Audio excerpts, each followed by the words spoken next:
மாறா, அதுக்கு ஏகப்பட்ட பணம் செலவாகுமேடா. செலவானா பரவாயில்லப்பா, ஆனா அந்த நிலம் நம்ம கைக்கு கிடைச்சா அகத்திய கூட மலையடி வாரத்துல இருந்து வர தண்ணீரை நம்ம கட்டுக்குள்ள கொண்டு வரலாம். அது மட்டும் இல்ல, நேத்து என் முகத்துல சேத்தடிச்சாலே ஒருத்தி, அவளோட அப்பன் சிவகுமாரு இந்த ஊர்ல தலை குனிஞ்சு நிக்கணும். அதுக்கு இந்த நிலம்தான் முதல் படி என்று மாறனின் கண்கள் குறுகுறுத்தன. அவனது மனதில் வெண்பாவின் முகம் வந்து போனது. அவளது திமிரை உடைக்க அவன் தேர்ந்தெடுத்த முதல் போர்க்களம் இது. பிரமாதம்டா மாறா, நீ சென்னையில சும்மா மட்டும் படிப்பு படிக்கல, பிசினஸையும் சேர்த்துதான் படிச்சிருக்க. வீராசாமி, உடனே பணப்பேட்டியோட ராமசாமி வீட்டுக்கு கிளம்பு என்று கத்தினார் ரத்தினவேல். மாலை 4 மணி இருக்கும். வாடாமுல்லை கிராமத்தின் வானில் மேகங்கள் மெதுவாக கூட தொடங்கி இருந்தன. மேற்கு தொடர்ச்சி மலையின் உச்சியில் மழை பெய்து கொண்டிருப்பது அங்கிருந்து வீசும் குளுமையான சாரல் காற்றிலேயே தெரிந்தது. வெண்பா தன் அத்தை மகள்களான யாழினியையும் ஹரிணியையும் கூட்டிக் கொண்டு அமுத நதியின் அணைக்கட்டு பகுதிக்கு வந்திருந்தாள். அவள் கையில் ஒரு பழங்காலத்து பைனாகுலர் இருந்தது. அவளது தாத்தா அவளுக்கு பரிசளித்தது. வெண்பா, அங்க பாரு, அந்த நீர்நொச்சி புதருக்கு பக்கத்துல இருக்க என்ன பரவாது, எவ்வளவு அழகா இருக்கு என்று வியப்புடன் காட்டினாள் ஹரிணி. வெண்பா பைனாகுலரை தன் கண்களில் பொருத்தி பார்த்தாள். ஹரிணி, அது சாதாரண கொக்கு இல்லடி, அது சென்னார. இந்த சீசனுக்கு தான் இங்க வரும். எவ்வளவு கம்பீரமா நிக்குது பாரு என்று ரசித்து கூறினாள். ஆமா வெண்பா, நீ சொல்றது சரிதான். இந்த ஊர்ல இருக்கிற அமைதியும் அழகும் சிட்டில கிடைக்கவே கிடைக்காது என்றாள் யாழினி. அவர்கள் பறவைகளை ரசித்துக் கொண்டிருக்கும் போது தூரத்தில் ராமசாமியின் நிலப்பகுதியிலிருந்து சலசலப்பு சத்தம் கேட்டது. வெண்பா பைனாகுலரை அந்த பக்கமாக திருப்பினாள். அங்கே ராமசாமியின் வீட்டின் வாசலில் ரத்தினவேலின் கார் நின்று கொண்டிருந்தது. காரின் அருகே மாறனும் வீராசாமியும் நின்றிருக்க, ராமசாமி கைகளை கட்டிக்கொண்டு மாறனின் முன்னால் மிகவும் பணிவாக நின்று பேசிக் கொண்டிருந்தார். சற்று நேரத்தில் வீராசாமி காரிலிருந்து ஒரு பெரிய கருப்பு பெட்டியை எடுத்து ராமசாமியின் கைகளில் கொடுக்க, ராமசாமியும் அதை தட்ட முடியாமல் கண்ணீரோடு வாங்கிக் கொள்வது பைனாகுலர் வழியே வெண்பாவின் கண்களுக்கு துல்லியமாக தெரிந்தது. அதை பார்த்த வெண்பாவின் முகம் மாறியது. யாழினி, அங்க பாரு, அந்த மாறன் அங்க என்ன பண்ணிக்கிட்டு இருக்கான்னு என்று பைனாகுலரை யாழினியிடம் கொடுத்தாள். யாழினி பார்த்துவிட்டு, ஐயோ வெண்பா, அது ராமசாமி மாமா வீடு இல்ல, பெரிய மாமாவும் கதிர்மேல் மாமாவும் அந்த நிலத்தை வாங்க போறத சொன்னாங்களே, இவங்க அதுக்குள்ள அங்க போய் என்னவோ பண்றாங்கடி என்றாள் பதற்றமாக. எருடி, அங்க என்னதான் நடக்குதுன்னு பாத்துட்டு வரலாம் என்று வெண்பா வேகமாக அந்த நிலத்தை நோக்கி நடக்க தொடங்கினாள். வெண்பா, வேண்டா வெண்பா, அவனுங்க பெரிய ரவுடிங்க, போகாத என்று ஹரிணியும் யாழினியும் தடுத்தும் நிலா கேட்கவில்லை. அவளுக்குள் ஒரு ஆபத்து முன்கூட்டியே உரைத்தது. அவர்கள் ராமசாமியின் நில எல்லையை அடையும் போது மாறன் காரில் ஏற தயாராகி கொண்டிருந்தான். ராமசாமி வாசலில் நின்று, ரொம்ப நன்றிங்க சின்னையா, என் மக கல்யாணத்தை காப்பாத்திட்டீங்க என்று மாறனின் கைகளை பிடித்து கொண்டிருந்தார். ராமசாமி மாமா என்று சத்தமாக கூப்பிட்டபடி உள்ளே நுழைந்தாள் வெண்பா. வெண்பாவின் குரலை கேட்டதும் மாறன் சட்டென்று திரும்பினான். அவனது உதடுகளில் அதே அசுரத்தனமான புன்னகை அரும்பியது. என்ன மாமா இது, இந்த நிலத்தை எங்க அப்பாவுக்கு கொடுக்கறதா தானே நேத்து ராத்திரி தாத்தா கிட்ட வாக்கு கொடுத்தீங்க, இப்போ இவங்க கிட்ட இருந்து பணத்தை வாங்குறீங்க என்று நேராக கேட்டாள் வெண்பா. ராமசாமி தலை குனிந்தபடியே, இல்ல தாயி, உங்க அப்பாவும் தாத்தாவும் தங்கமான மனுஷங்கம்மா, இல்லன்னு சொல்லல. ஆனா சின்னையா கொடுத்த பணமும் என் மக கல்யாணத்துக்கு அவங்க செஞ்ச உதவியும் என்னால தட்ட முடியலம்மா, என் சூழ்நிலை அப்படி என்று நான் தழுதழுக்க கூறினார். வெண்பாவுக்கு புரிந்தது, மாறன் தன் பணத்தை பயன்படுத்தி ராமசாமியின் ஏழ்மையை விலை பேசியிருக்கிறான் என்று. அவள் கோபத்தோடு மாறனின் முன்னால் வந்து நின்றாள். பணம் இருந்தா எதை வேணாலும் வாங்கலாம்னு நேத்தே சொன்னேல்ல, அதை இன்னைக்கு நிரூபிச்சிட்டேன்னு பெருமையா இருக்கா? ஒரு ஏழை விவசாயியோட கஷ்டத்தை பயன்படுத்தி அவரோட நிலத்தை பிடுங்கிறதுக்கு பேரு பிசினஸ் இல்ல, அதுக்கு பேரு ஏமாற்றுத்தனம் என்று சீறினாள் வெண்பா. மாறன் அவளை நெருங்கி வந்தான். அவளது கண்கள் கோபத்தில் மின்னுவதை அவன் ரசிப்பது போல இருந்தது. இது ஏமாற்றுத்தனம் இல்ல வெண்பா, இதுக்கு பேர் தான் ஸ்ட்ராட்டஜி. பிசினஸ்ல யாருக்கு தேவை அதிகமோ அவங்களுக்கு பவரும் அதிகம். உங்க அப்பாவால ராமசாமிக்கு கொடுக்க முடியாததை நான் கொடுத்திருக்கேன். இப்போ இந்த நிலம் ரத்தினவேல் குடும்பத்தோடது, அதாவது என்னோடது என்றான் மாறன்.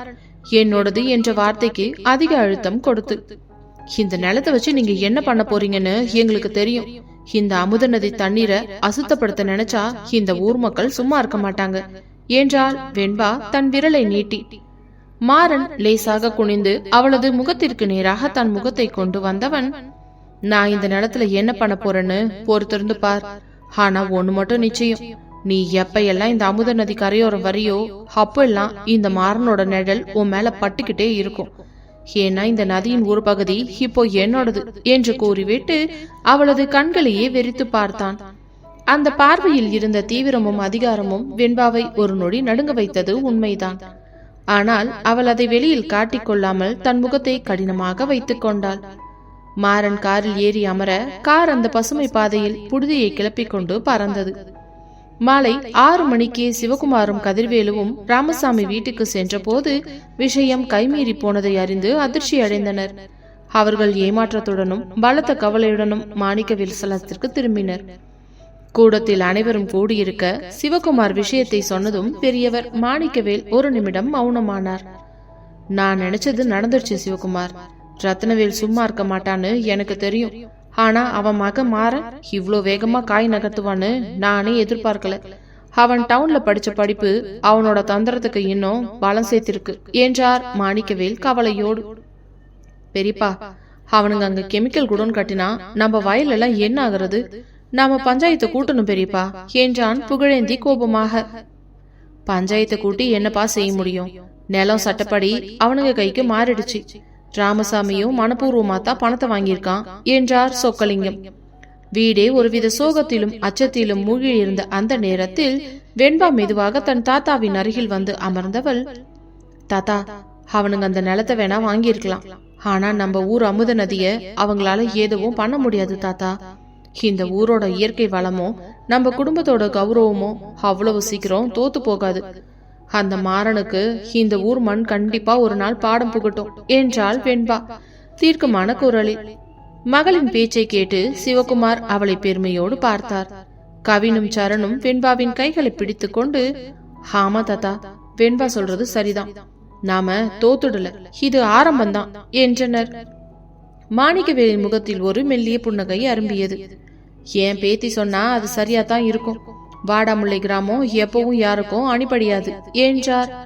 ஆனால் அன்று இரவு வெண்பா தன் மாடி அறையின் ஜன்னல் வழியே அமுத நதி பாயும் திசையை பார்த்து கொண்டிருந்த போது அவளது மனதில் மாறனின் அந்த வார்த்தைகள் மீண்டும் மீண்டும் ஒலித்துக் கொண்டே இருந்தன.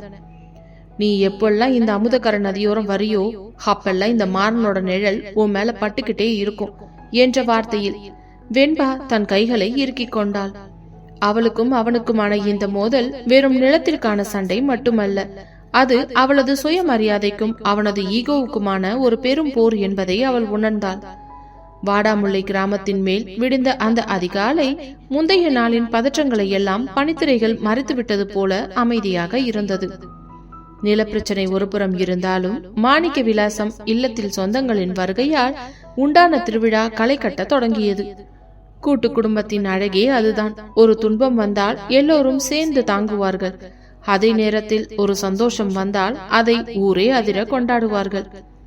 அதிகாலை 5 மணிக்கெல்லாம் சமையல் அறையிலிருந்து விறகடுப்பு எரியும் புகையும் அதனுடன் கலந்த காஃபி வாசமும் வீட்டின் கூடம் வரை பரவியிருந்தது.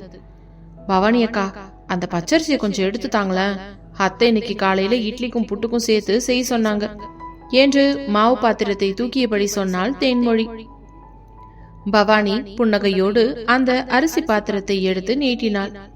ஹிந்தா தேன்மொழி, மீனாட்சி அன்னிக்கும் கற்பகண்ணிக்கும் நம்ம ஊர்ல செய்யற கம்பு புட்டும் நாட்டுக்கோழி குழம்பும்னா ரொம்ப உசுறு.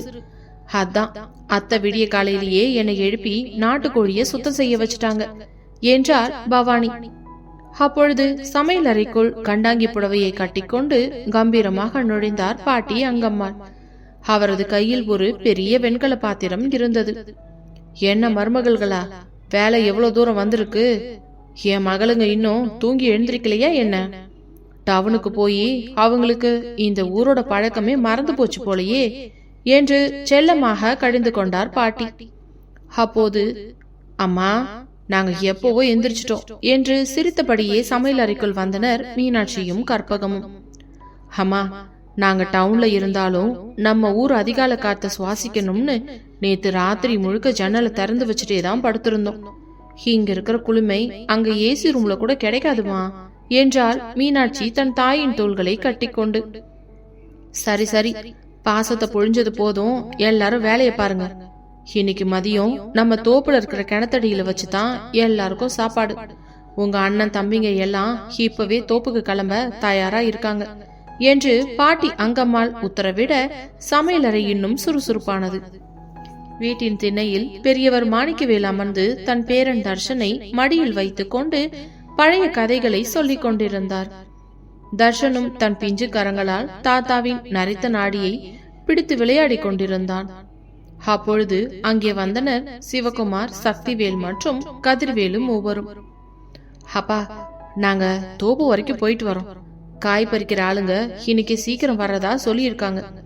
அப்படியே அங்க இருக்கிற கிணத்தடியையும் சுத்தம் பண்ண சொன்னா மதியம் நம்ம குடும்பத்தோட எல்லாரும் உட்கார்ந்து சாப்பிடுறதுக்கு வசதியா இருக்கும் என்றார் மூத்த மகன் சிவகுமார்.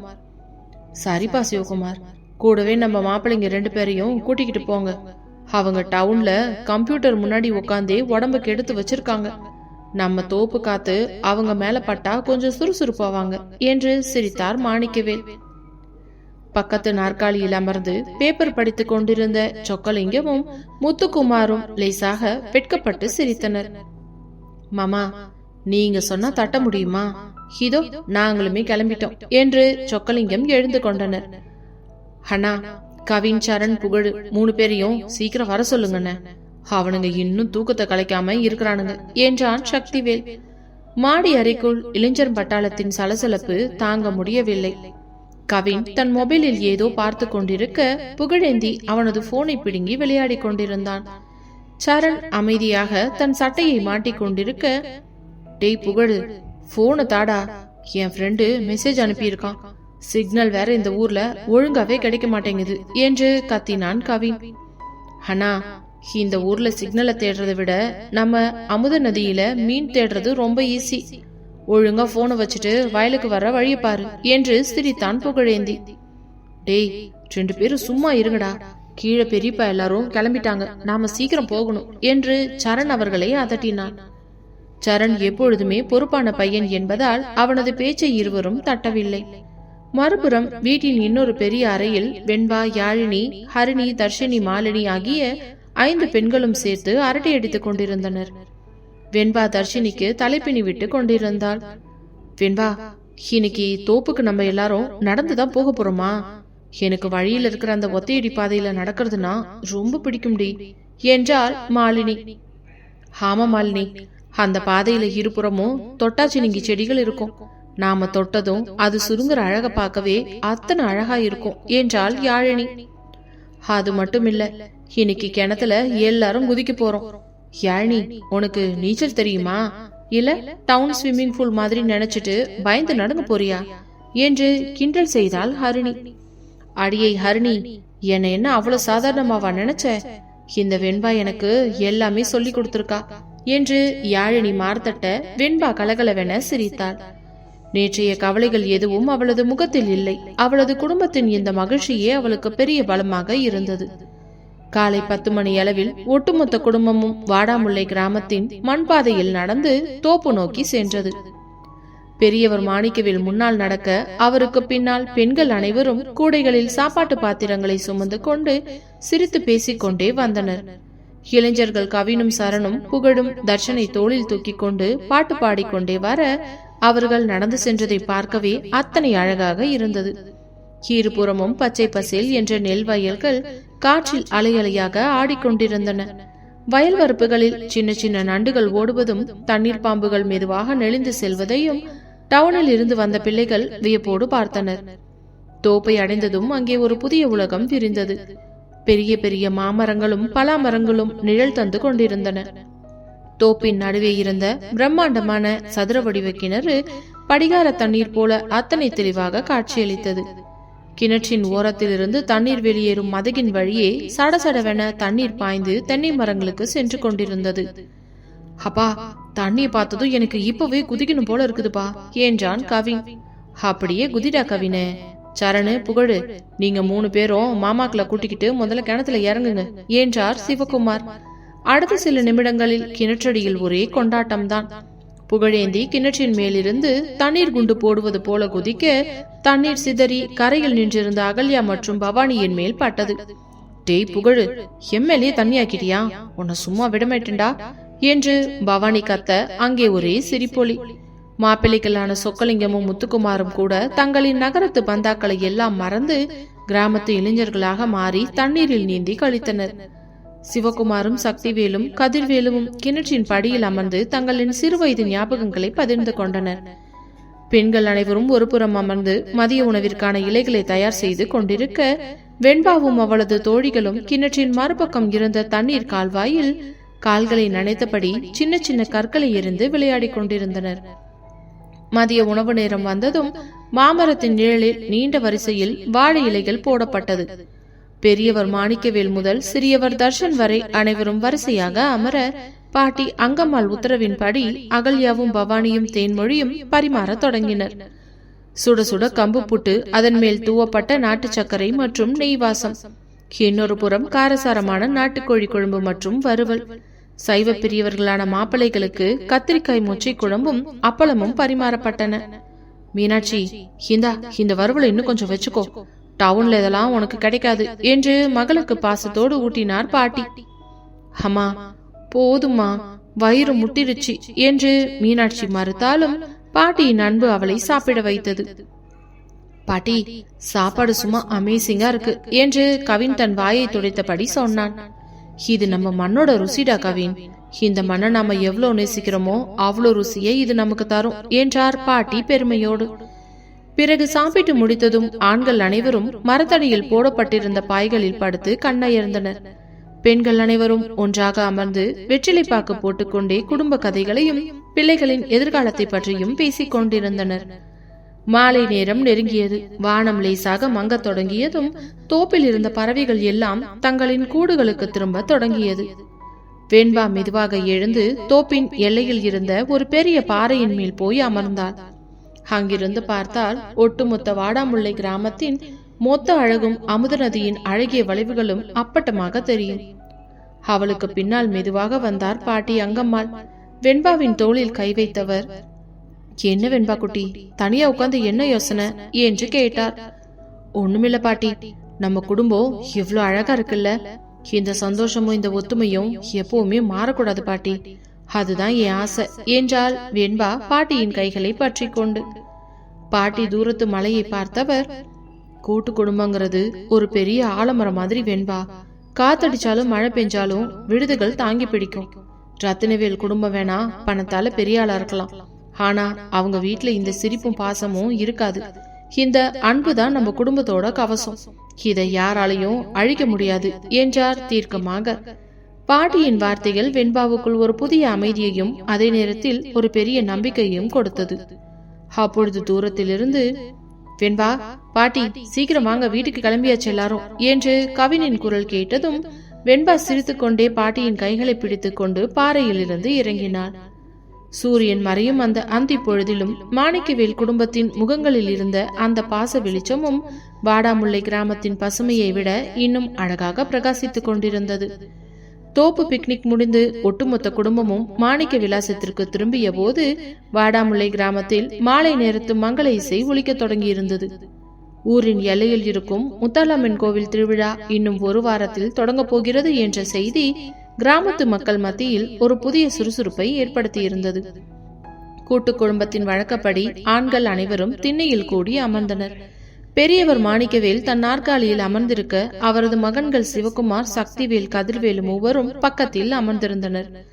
மாப்பிள்ளைகளான சொக்கலிங்கமும் முத்துக்குமாரும் அவர்களுக்கு பின்னால் அமர்ந்து பேசிக் கொண்டிருக்க, சிவகுமார், இந்த வருஷம் முத்தாலம்மன் கோவில் திருவிழாக்கு நம்ம குடும்பத்து சார்பா செய்ய வேண்டிய முதல் மரியாதை அண்ணன் தம்பிகள் எல்லாரும் ஒன்னா நின்னு செய்யணும்பா. ஊருக்குள்ள என்னதான் சின்ன சின்ன பிரச்சனைகள் இருந்தாலும் அம்மன் காரியத்துல எந்த குறையும் வந்துடக்கூடாது என்றார் மாணிக்கவேல். ஆமாப்பா, நீங்க சொல்றது சரிதான் என்றான் சிவகுமார். நம்ம ஊர் முறைப்படி முதல் மரியாதை எப்பவுமே நம்ம குடும்பத்துக்கு தான். ஆனா இந்த முறை ரத்னவேல் அந்த மரியாதைய தன் பக்கமா திருப்ப பாக்குறதா ஊருக்குள்ள பேசிக்கிறாங்க. அவனோட மகன் மாறன் சென்னையிலிருந்து வந்ததுல இருந்து அவனுங்க ரொம்ப ஆட்டம் போடுறாங்கப்பா என்று சக்திவேல் தன் மீசையை முறுக்கியபடி, அண்ணா அவன் எவ்வளவு பெரிய ஆளா இருந்தாலும் ஊர் வழக்கத்தை மாத்த முடியாதுண்ணா. இந்த முறை நம்ம கவினும் சரணும் புகழேந்தியும் சேர்ந்துதான் கோவில் தேரை இழுக்க போறாங்க. அவனுங்க முன்னாடி நின்னா எந்த ரத்னவேலும் ஒண்ணும் பண்ண முடியாது என்றார் தம்பிகளின் பலத்தை நினைத்து. கதிர்வேலுவும், ஆமாண்ணா, நம்ம தர்ஷன் கூட இப்பவே திருவிழாக்கு புது துணி எடுக்கணும்னு ஒத்த கால நிக்கிறான். நாம நாளைக்கே டவுனுக்கு போய் எல்லாருக்கும் துணி எடுத்துட்டு வந்துடலாம் என்று கலகலப்பாக சொன்னார். திண்ணையில் பெரியவர்கள் பேசிக் கொண்டிருக்கும் போதே வாசலில் ஒரு பைக் வந்து நின்றது. அது ஊர் பஞ்சாயத்து மெம்பர் தர்மலிங்கம். வாங்க தர்மலிங்கம், என்ன இந்த பக்கம், விசேஷம் ஏதாச்சும் உண்டா என்று வரவேற்றார் மாணிக்கவேல். தர்மலிங்கம் திண்ணைப்படியில் அமர்ந்து முகத்தில் இருந்த வேர்வையை துடைத்துக் கொண்டவர், ஐயா, ஒரு முக்கியமான விஷயம் பேசத்தான் வந்தேன். கோவில் திருவிழா கமிட்டி கூட்டம் இன்னைக்கு ராத்திரி ரத்னவேல் வீட்டுல நடக்குதான். ரத்னவேல் பையன் மாறந்தான் இந்த முறை திருவிழாவுக்கு பெரிய தொகையை நன்கொடையா தரேன்னு சொல்லியிருக்கான். அதனால முதல் மரியாதைய அவங்க குடும்பத்துக்கு கொடுக்கணும்னு கமிட்டியில இருக்கிற சிலரை அவன் காசு கொடுத்து வளைச்சு வச்சிருக்கான் ஐயா என்றார் தர்மலிங்கம் கவலையோடு. இதை கேட்டதும் சிவகுமாரின் முகம் சிவந்தது. எனது, காசு கொடுத்து ஊர் மரியாதைய விலைக்கு வாங்க பாக்குறான் அவன்? தர்மலிங்கம், நம்ம தாத்தா காலத்துல இருந்து இந்த ஊர் கோவில் திருவிழாவை முன்னாடி நின்று நடத்துறது நம்ம மாணிக்க விலாசம் குடும்பம் தான். அதை மாத்த நினைக்கிறவன் யாரா இருந்தாலும் நாங்க சும்மா விட மாட்டோம் என்றார் அழுத்தமான குரலில். அதான் சிவகுமார், எனக்கும் கவலையா இருக்கு. நீங்க எல்லாரும் இன்னைக்கு ராத்திரி கூட்டத்துக்கு கண்டிப்பா வரணும் என்று சொல்லிவிட்டு தர்மலிங்கம் கிளம்பினார். வீட்டின் உள்ளே பெண்கள் அறையில் இந்த செய்தி காட்டுத்தீயை போல பரவியது. பாட்டி அங்கம்மாள் சமையல் அறையில் இருந்து கையில் கரண்டியோடு வெளியே வந்தவர், என்னடி நடக்குதுங்க? அந்த ரத்னவேல் பையன் மாற நம்ம ஊர் வழக்கத்தையே மாத்த பாக்குறானா? அகல்யா, உன் புருஷன் சிவகுமார் கிட்ட சொல்லு, கூட்டத்துல போய் கம்பீரமா பேசிட்டு வர சொல்லு. காசுக்கு குனியும் குடும்பம் நம்ம குடும்பம் இல்லை என்று கர்ஜித்தார் பாட்டி. அகல்யா தன் அத்தையை அமைதிப்படுத்தினாள்.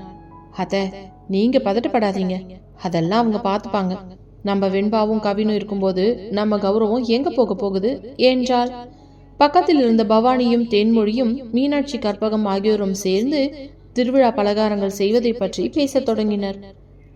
மீனாட்சி, இந்த முறை முறுக்கும் அதிரசமும் நாம வீட்லயே சுடலாம். டவுன்ல விற்கிற பலகாரம் நம்ம அத்தைக்கு பிடிக்காது என்றாள் பவானி. ஆமா பவானி, நாம எல்லாரும் சேர்ந்தே செய்யலாம். யாழினி, ஹரிணி, தர்ஷினி, மாலினி 4 பேரும் மாவெடிக்கிறதுக்கு உதவி செய்யுங்கடி என்று தன் மகள்களையும் தங்கை மகள்களையும் கூப்பிட்டாள் மீனாட்சி. வெண்பா தன் அண்ணன் கவினிடமும் சரண், புகழேந்தி ஆகியோருடனும் மாடிப்படியில் அமர்ந்து பேசிக் கொண்டிருந்தாள். வெண்பா, அந்த மானம் ரொம்ப திமுறாத்தான் அலையறான். நேத்து நம்ம நிலத்து விஷயத்துல பண்ணினதே தப்பு. இப்போ கோவில் மரியாதையும் வாங்க பாக்குறான். நான் இன்னைக்கு ராத்திரி கூட்டத்துக்கு பெரியப்பா கூட போகத்தான் போறேன் என்றான் புகழேந்தி ஆக்ரோஷமாக. கவின் தந்தை சிவகுமாரின் கோபத்தை நினைத்து பார்த்தான். டேய் புகழு, அப்பா ரொம்ப கோபமா இருக்காருடா. நாம அமைதியா இருந்து தான் காரியத்தை சாதிக்கணும் என்றான் பொறுப்பாக. வெண்பா அண்ணன்களின் பேச்சை கேட்டுக்கொண்டே தன் கையில் இருந்த முல்லைப்பூக்களை தொடுத்து கொண்டிருந்தாள். அவளது மனதில் மாறனின் சவால் நினைவுக்கு வந்தது. அவன் எங்களை வளைக்க பாக்குறான். ஆனா இந்த வாடாமுல்லை கிராமத்து மக்கள் காசுக்கு ஆசைப்பட்டாலும் நம்ம தாத்தாவோட நேர்மைக்கு முன்னாடி அவனுங்க பருப்பு வேகாது என்று தனக்குள்ளேயே நினைத்து கொண்டாள் வெண்பா. இரவு 8 மணி.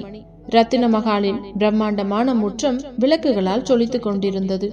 ஊர் மக்கள் மற்றும் திருவிழா கமிட்டி உறுப்பினர்கள் அனைவரும் அங்கே கூடியிருந்தனர்.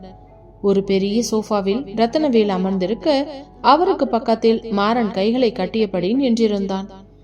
அவனது பார்வை கூட்டத்தை நிதானமாக அளவிட்டுக் கொண்டிருந்தது. அப்போது கூட்ட நெரிசலை கேறிக்கொண்டு கம்பீரமாக உள்ளே நுழைந்தனர் மாணிக்கவேல் குடும்பத்தினர். முன்னாள் சிவகுமார் நடக்க அவருக்கு இருபுறமும் அவரது தம்பிகள் சக்திவேலும் கதிர்வேலுவும் வந்தனர். அவர்களுக்கு பின்னால் இளைஞர்கள் கவின், சரண், புகழேந்தி மூவரும் நின்றிருந்தனர். சிவகுமாரை பார்த்ததும் கூட்டத்தில் ஒரு மெல்லிய சலசலப்பு ஏற்பட்டது. வாங்க சிவகுமார், வாங்க சக்திவேல், உட்காருங்க என்று ரத்தினவேல் போலியான புன்னகையோடு வரவேற்றார். ஆனால் சிவகுமார் அமர்வில்லை. விஷயத்தை பேசுவோம் ரத்தினவேல். கோயில் திருவிழா கமிட்டி கூட்டம்னா அது பொது இடத்துல நடக்கணும். அதை விட்டுட்டு உன் வீட்டு முற்றத்துல வச்சு நடத்துறது ஏன்னு தான் எனக்கு புரியல என்றார் நேரடியாக. மாறன் முன்னால் வந்தான். அவனது குரல் கூட்டத்தில் கணீர் என்று ஒலித்தது. பெரியவரே, பொது இடத்துல நடத்தினா இந்த அளவுக்கு வசதிகள் இருக்காது. அது மட்டும் இல்ல, இந்த முறை திருவிழாவோட ஒட்டுமொத்த செலவுல 70% நாங்களே ஏத்துக்கிறோம்னு கமிட்டியில சொல்லியிருக்கோம். அப்படி இருக்கும்போது கூட்டம் இங்க நடக்கிறதுல என்ன தப்பு என்றான் மாறன் தன் பல பணத்தை முன்னிறுத்தி. செலவை நீங்க ஏத்துக்கிட்டா ஊர் வழக்கப்படி வர்ற முதல் மரியாதைய உங்க குடும்பத்துக்கு தரணும்னு சட்டம் இருக்கா மாறா என்று கதிரவேலு சத்தமாக கேட்டார். கூட்டத்தில் இருந்த ரத்தனவேலின் ஆள் ஒருவன், பின்ன என்னப்பா, காசு கொடுக்கறவங்களுக்கு தானே மரியாதை. மாணிக்கவேல் குடும்பம் காலம் காலமா வாங்கினா இந்த முறை ரத்தினவேல் ஐயா குடும்பம் வாங்கட்டும் என்றான். சரண் கோபமாக முன்னால் வர பார்க்க கவின் அவனது கையை பிடித்து தடுத்தான். சிவகுமார் கூட்டத்தை பார்த்து, ஊர் பெரியவங்களே, நம்ம முத்தாலம்மன் காசு காசப்படுற தெய்வம் இல்ல. பக்திக்கும் மரியாதைக்கும் காசுதான் முக்கியம்னா இதோ இந்த முறை திருவிழாவோட 100% செலவையும் நம்ம மாணிக்க விலாசம் குடும்பமே ஏத்துக்குது. முதல் மரியாதை எப்பவும் போல ஊர் வழக்கப்படிதான் நடக்கும் என்று சிவகுமார் இடி முழக்கமாக அறிவித்தார். இந்த அறிவிப்பை கேட்டதும் ரத்னவேலின் முகம் சுருங்கியது. கூட்டத்தில் இருந்த மக்கள் அனைவரும் சிவகுமார் ஐயா வாழ்க, மாணிக்கவேல் குடும்பம் வாழ்க என்று கோஷமிட்டனர். மாறன் சிவகுமாரையே கூர்மையாக பார்த்தான். அவனது திட்டம் தோல்வியடைந்ததை அவன் உணர்ந்தான். ஆனால் அவனது கண்கள் சிவகுமாருக்கு பின்னால் நின்றிருந்த கவின் மற்றும் புகழேந்தியையும் தாண்டி வாசலின் ஓரமாக தன் அண்ணன் சரணோடு நின்று கொண்டு கூட்டத்தை பார்த்து கொண்டிருந்த வெண்பாவின் மேல் விழுந்தது. வெண்பா மாறனை பார்த்து ஒரு மெல்லிய வெற்றியின் புன்னகையை உதிர்த்தாள். அவளது புன்னகை மாறனுக்குள் ஒரு புதிய சவாலை ஏற்படுத்தியது. பிறகு கூட்டம் கலைய மாணிக்கவேல் குடும்பத்தினர் வெற்றியோடு வீடு திரும்பினர். அனைவரும் சென்றதும் ரத்தினவேல் கோபத்தில் சோஃபாவை எட்டி உதைத்தார். மரா, என்னடா இது, அவனுங்க இப்படி பணத்தை கொட்டுவானுங்கன்னு நான் நினைக்கலடா என்று கத்த மாறன் தன் கைகளை துடைத்தபடியே, அப்பா, அவனுங்க பணத்தை கொட்டிட்டாங்கதான். ஆனா அந்த பணத்தை அவங்களால நிம்மதியா செலவழிக்க முடியுமான்னு பாப்போம். திருவிழா முடியறதுக்குள்ள அந்த சிவகுமார் குடும்பத்தோட நிம்மதிய நான் எப்படி பறிக்கிறேன்னு மட்டும் பாருங்க என்றான் மாறன் வஞ்சகமான புன்னகையோடு. வாடாமுல்லை கிராமத்தின் திருவிழா வெறும் கொண்டாட்டமாக இருக்க போவதில்லை. அது இரு குடும்பங்களின் கௌரவ போராக மாறப்போகிறது என்பது மட்டும் தெளிவாக தெரிந்தது. திருவிழா கமிட்டி கூட்டத்தில் சிவகுமார் அடித்த அதிரடி அடியில் ரத்தினவேல் குடும்பத்தின் கர்வத்திற்கு ஒரு பெரிய முற்றுப்புள்ளி வைக்கப்பட்டிருந்தது. இருந்தாலும் மாணிக்க விலாசகம் கூட்டு குடும்பத்திற்குள் ஒரு புதிய விறுவிறுப்பும் எச்சரிக்கையும் கலந்தே இருந்தது. காலை 6 மணி. வாடாமுல்லை கிராமத்தில் பனிமூட்டம் கொஞ்சம் அடர்த்தியாகவே இருந்தது. அமுது நதியிலிருந்து எழும் குளிர்ந்த காற்று தென்னை ஓலைகளை வருடி செல்ல வீட்டின் முற்றத்தில் வழக்கம் போல பெண்கள் தங்கள் அதிகாலை வேளையில் மூழ்கியிருந்தனர். கூடத்து திண்ணையில் பெரியவர் மாணிக்கவேல் அமர்ந்து தன் மகன்கள் சிவகுமாரிடமும் சக்திவேலிடமும் திருவிழாக்கான வேலைகளை பற்றி பேசிக் கொண்டிருந்தார். சமையலறையில் அகல்யாவும் பவானியும் தேன்மொழியும் சேர்ந்து சுட சுட கேழ்வழ்கரை சுட்டுக் கொண்டிருந்தனர். டவுனில் இருந்து வந்திருந்த மீனாட்சியும் கற்பகமும் தங்களின் அம்மாவின் அருகில் அமர்ந்து பழைய திருவிழா நினைவுகளை பகிர்ந்து கொண்டு பூக்களை தொடுத்து கொண்டிருந்தனர்.